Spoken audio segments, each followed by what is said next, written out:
All right, welcome to the Tuesday edition of the Morning Pitt here on youtube.com/Panther-Lair.com. I'm Chris Peak from Panther-Lair.com, Panther-Lair.com, Pittsburgh.rivals.com. You know that whole spiel. You know what we do at Panther-Lair.com. You know what we do here on youtube.com/Panther-Lair.com. You know I ask you to like the video and subscribe to the YouTube channel. So I'm going to ask you to do all those things today, as we always do. It's a typical Tuesday big basketball game tonight. Pitt hosting number 11 Virginia at the Peterson Event Center, 9 p.m. tip-off.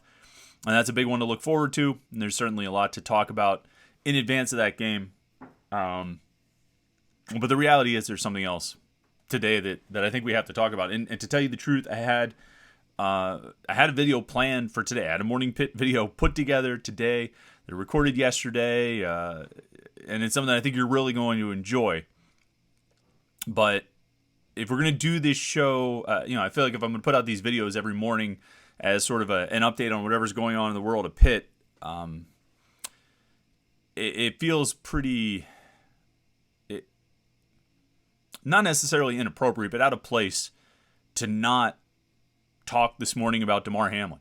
The reality is that's a big story for Pitt fans right now, and it almost seems sort of dismissive to call it a story. I mean, there's a real life at stake, and it's a real life situation with Damar Hamlin, former Pitt Panther, current Buffalo Bills safety.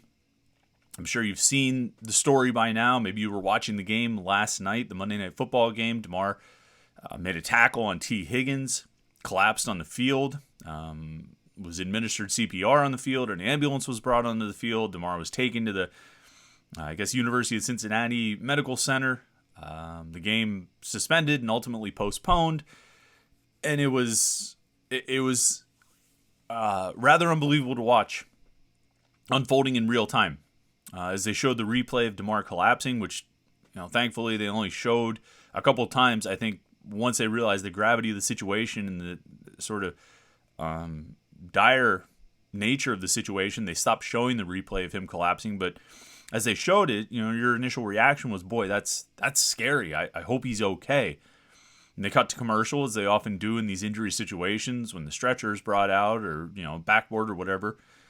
And when they come back and they start showing some of the images of Josh Allen and Stephon Diggs and Dane Jackson and other Buffalo Bills players, and you see the looks on their faces, the grave concern that they're displaying, you start to realize this is more than, you don't want to say just a head injury, because those are very severe, and certainly there's a lot of caution displayed in those situations. But when you see how the players are reacting last night, you realize that it's more than that, and it's more severe than that, and it's more dire than that, and it's more concerning. It's scarier than that, and ultimately it ends up being the case. The Bills announced, put out a public statement on Twitter, I don't know, somewhere around 2 a.m., that Damar is in critical condition, sedated at UC Medical Center after suffering cardiac arrest on the field. And if you want speculation about what may have happened or probably happened,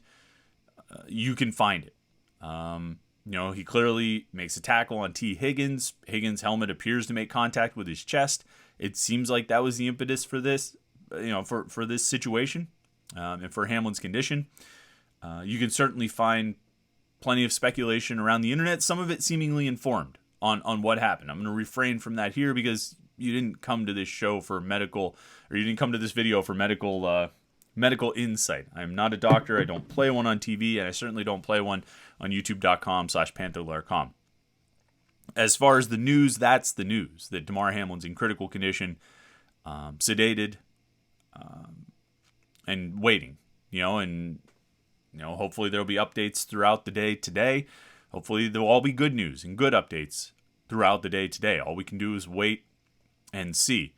But certainly it provides an opportunity to talk about Damar Hamlin, which I think is probably, it's the best that I can do at this point. It's the best that I can do. And what I could say about Damar Hamlin, he really was a player at Pitt, and I use the past tense because I'm talking about his college career.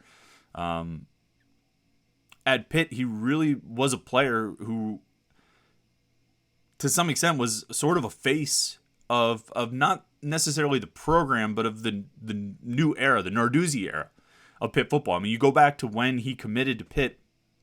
I think it was like February 1st, 2016. It was like the Sunday or Monday night before signing day. And his commitment really was sort of he was the face of the recruiting class, and the recruiting class was creating a lot of positive momentum and buzz for Narduzzi. You know, Narduzzi in his first year, building his first full recruiting class, and there was a lot of excitement about it, a lot of momentum with the players he was bringing in, and it was capped a couple days before signing day by Damar Hamlin announcing on KDKA. I can still remember I went down there for it. I was at KDKA Studios, invited by our good friend Mike Vakovkan, who was a producer at KDKA at the time, and set up the whole thing. I was down there. I watched him announce that he was committing to Pitt, and that was sort of the capstone to what was really a almost incredible 2-month run of recruiting that Narduzzi had after his first regular season at Pitt ended. He came out of the 2015 season, his first year at Pitt, and went on a tear recruiting-wise through December and January. And some of those players panned out and some didn't. But recruiting's all about momentum. And the momentum was generated in those 2 months, December and January, and it was capped by Damar Hamlin committing to Pitt and then signing 2 days later. Scott Barnes, the athletic director at the time, said they sold a lot of season tickets that week. And I think I'm trying to remember if Hamlin's announcement on KDK was a Sunday night or a Monday night, but I think the next day they sold a lot of season tickets for the 2016 season, which you would think there weren't that many left anyway because Penn State was on the schedule. But that off-season momentum, that recruiting momentum, boiled over into fan momentum for the coming season, and it was Damar Hamlin who was the face of it. He was at the top of the list. He was the guy that was sort of the biggest win. It was a huge WPIAL win after a few years where, with Paul Chryst, where Pitt wasn't winning those WPIAL battles. They weren't getting, Drayvon Henry and Shai McKenzie and Monte Nicholson and, Robert Foster. I mean, there was a whole run of WPIAL guys who were getting away, and Damar Hamlin didn't get away. Damar Hamlin stayed at Pitt. Damar Hamlin stayed home. And then his career lived up to it. Sometimes those big recruiting wins don't always, result in big careers. But Damar Hamlin's did. Played a few games as a freshman in 2016 when they had injury issues that forced him onto the field, even though he was hurt himself. Played more as a sophomore and then started, I think, 36 games over his junior, senior, and then ultimately extra year that he got at Pitt, because before the 2020 season, he petitioned the NCAA to grant him a red shirt for the 2016 season when he only played 3 games or 4 games. So they retroactively applied the red shirt, and he ended up getting to play a 5th year. And over those final 3 years, he started 36 games, and he was a mainstay of the secondary, a stalwart of the secondary, a leader of the secondary, a leader of the defense, and one of the leaders for the team. Finished his career making 40 total starts. He had 290 career tackles, 10 tackles for loss, 6 sacks, 6 interceptions, 27 pass breakups.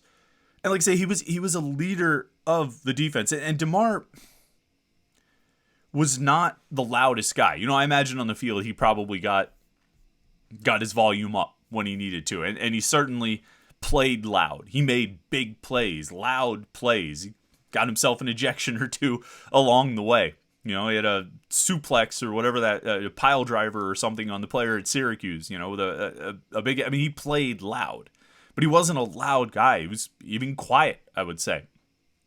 A little subdued, more reserved. And while I think he certainly had a lot of confidence in himself, I don't think there's any question about that. I think if you're going to be a defensive back in Pat Narduzzi's defense, or in most defenses, you're probably going to have a lot of confidence. But he never came across as cocky. I interviewed Damar Hamlin a lot since I probably interviewed him for the first time about 8 years ago. And I've interviewed him through the recruiting process and talked to him through his career at Pitt, and never once did I say, boy, this guy's really cocky. Might be confident, but not cocky. And there was a certain amount of humility, a certain amount of being humble involved in that. I think Damar understood the idea of, walking softly and carrying a big stick, being quiet with your words but loud with your actions. I think Damar understood that and probably continues to understand that. And that's the way he conducted himself.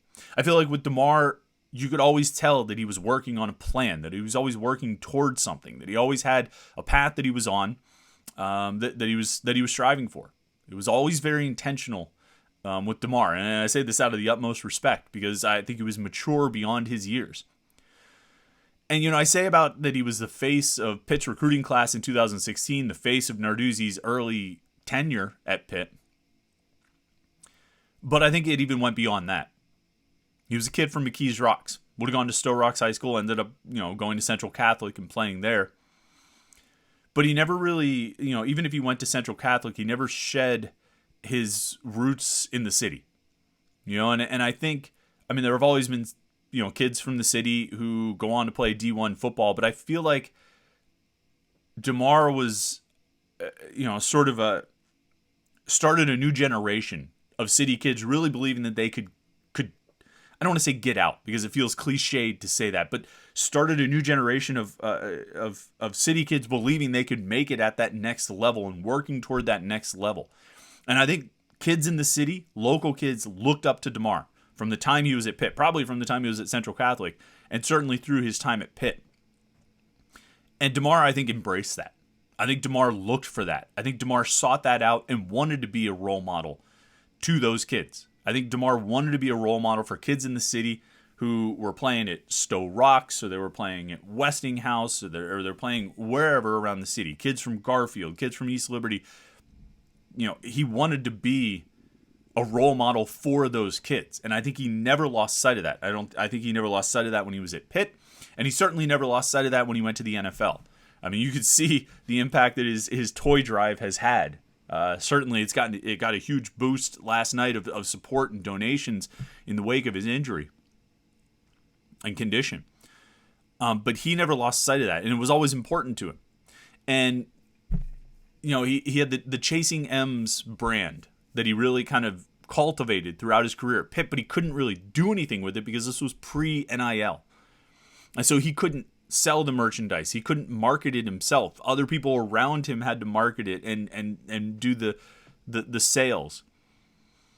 But from a very early age, he had a plan of what he wanted to do, and not just what he wanted to accomplish for himself, but what he wanted to accomplish for his family, what he wanted to accomplish for the community. He was a role model of the community. Like I say, the local kids looked up to him, and he wanted it that way. He wanted to be that role model. And I think there were other guys that probably earned that respect or had that sort of adulation from the local community, from local kids. I think Paris Ford had it. I think Kenny Robinson, who went to West Virginia, had it. There's probably some of that with Theron Coleman. I think there have been other guys, but I don't think anyone embraced it as much as Damar Hamlin. I don't think anyone was able to cultivate it as much as Damar Hamlin, and no one really took it as far as he did. All the things people were saying about him last night on Twitter, I think were absolutely true, and continue to be true, because I witnessed it myself. He was that role model. He did want to be that person, and whether it was the community or his family, and I think the family aspect was never hard to see because he would come into post-game press conferences the way. They would do the post-game the way they do post-game press conferences now. Pat Narduzzi goes up to the podium, and then a player comes up to the podium, and then another player, and they just do one by one. But what they used to do back in the day, 2017, 2018, 2019, the before times, Pat Narduzzi would come up to the podium, or the head coach would come up to the podium. He would leave, and then players would sort of trickle in and sit in chairs sort of around the room. And, to interview them, you would just walk from player to player, and maybe there'd be a few people interviewing one player. Maybe you'd be the only person interviewing one player. And anytime Damar Hamlin came into one of those post-game press conferences at Heinz Field, he would always have his little brother. And his little brother was omnipresent around the Pitt football program. And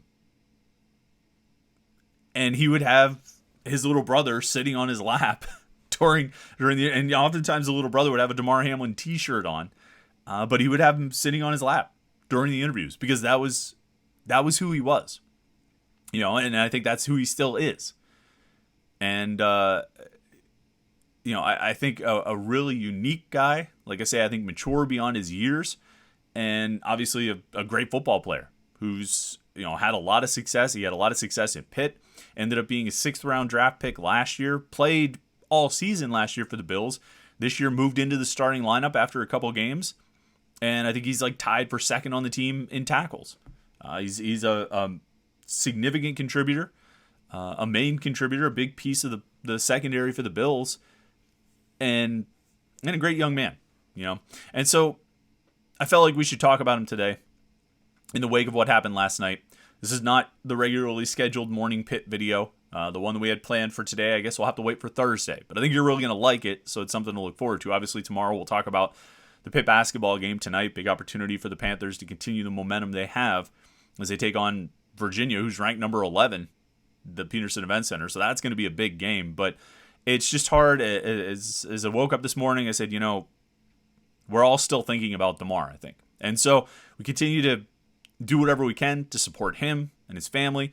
Do whatever we can to send all the love and the prayers and all those things that people say and do when you're in a situation you really can't say or do anything to affect it. So whatever support we can offer to Damar, to his family, we offer it to the utmost degree. So keep him in your thoughts. Hopefully good news will come out today. We certainly hope that'll be the case.